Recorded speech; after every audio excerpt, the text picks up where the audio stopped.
সংসদে বাজেট পেশ করেছেন ভারতের অর্থমন্ত্রী নির্মলা সীতারামন। অনেকেই বলেছেন এই বাজেট মধ্যবিত্তকে সুরাহা দেবে, আবার কেউ কেউ বলেছেন বিহারের ভোটকে সামনে রেখে এই বাজেট তৈরি করা হয়েছে। এই নিয়ে চলছে চাপানোউতর।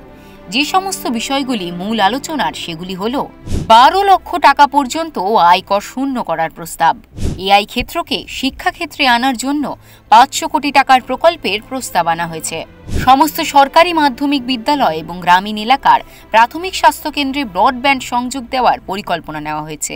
এছাড়াও 36টি জীবনদায়ী ওষুধকে বহিঃশুল্কের আওতার বাইরে আনা হচ্ছে। 2025-এর বাজেট নিয়ে নানা মনির নানা মত। কি বলছেন বাংলার জনগণ? এই বাজেট সম্পূর্ণ সাধারণ মানুষ বা ভারতবাসী হতাশ, এবং বিশেষ করে আমি বাংলার প্রতি যে কেন্দ্রের বঞ্চনা এই বাজেটের আগেও ছিল, এবারেও বাংলার ভাড়া শূন্য। বাংলার মানুষের জন্য এই বাজেটে কোনো অর্থ বরাদ্দ সেই মতো নেই, এবং আমি বলবো যে এই বাজেটে বাংলা থেকে দেখুন বিজেপির 12 জন সাংসদ আছে, তাহলে তারা কি বাংলার বাইরের সাংসদ? তাহলে বাংলার মানুষের জন্যে এই বিজেপির 12 জন সাংসদ কোনো প্রকল্প বা কোনো প্রকল্পের অর্থ অনুমোদন করাতে পারলেন না। 1। 2 নম্বর হচ্ছে এই বাজেটে 12 লক্ষ টাকা পর্যন্ত আয়কর ছাড়। আপনাদের কাছে প্রশ্ন করছি বা আপনাদের এই চ্যানেলের মাধ্যমে সবার কাছে প্রশ্ন যে 12 লক্ষ টাকা ছাড় সাধারণ মানুষ যারা দিন আনে দিন খায়, 200 টাকা ইনকাম করতে তাদের হিমশিম খেতে হয়, তাদের 12 লক্ষ টাকা, অর্থাৎ মাসে যাদের 1 লক্ষ টাকা ইনকাম। আসলে এই বাজেট ধনী আরও ধনী হবে আর গরিব আরও গরিব হবে।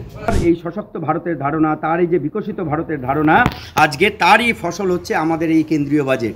নির্মলা সীতারামনজি সকালবেলা থেকে যে বাজেট শুরু করেছেন সেই বাজেট আপনারা দেখেছেন যে আপনার সমাজের প্রত্যেকটা স্তরে আজকে নারী পুরুষ যুবা থেকে শুরু করে আজকে কৃষি মধ্যবিত্ত বিশেষ করে সব থেকে এই বাজেটের প্রতিফলন দেখা দিয়েছে, যার উপরে সেটা হচ্ছে ক্ষুদ্র কুটির শিল্পের ওপরে।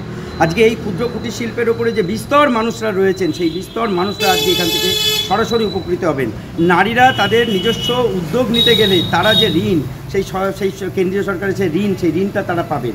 আমার মনে হয় যদি আগামীতে বা ভবিষ্যতে সরকার কখনো প্রতিটা শ্রেণীকক্ষে একটি করে স্মার্ট টিভি বা মনিটর এবং প্রতিটা ফ্লোরে 2 বা 3টে করে এরকম ব্রডব্যান্ডের রাউটার দিয়ে প্রত্যেক স্টুডেন্টের কাছে অ্যাক্সেস দিতে পারে, তবে কিন্তু সেটা যথার্থ হবে।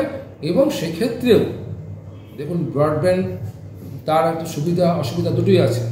সেক্ষেত্রে যদি গভর্নমেন্ট খুব স্ট্রাকচারালভাবে করে দেয় যে এই ব্রডব্যান্ডের মাধ্যমে স্টুডেন্টরা তাদের এই সমস্ত সাইটগুলোকে সার্চ করতে পারবে।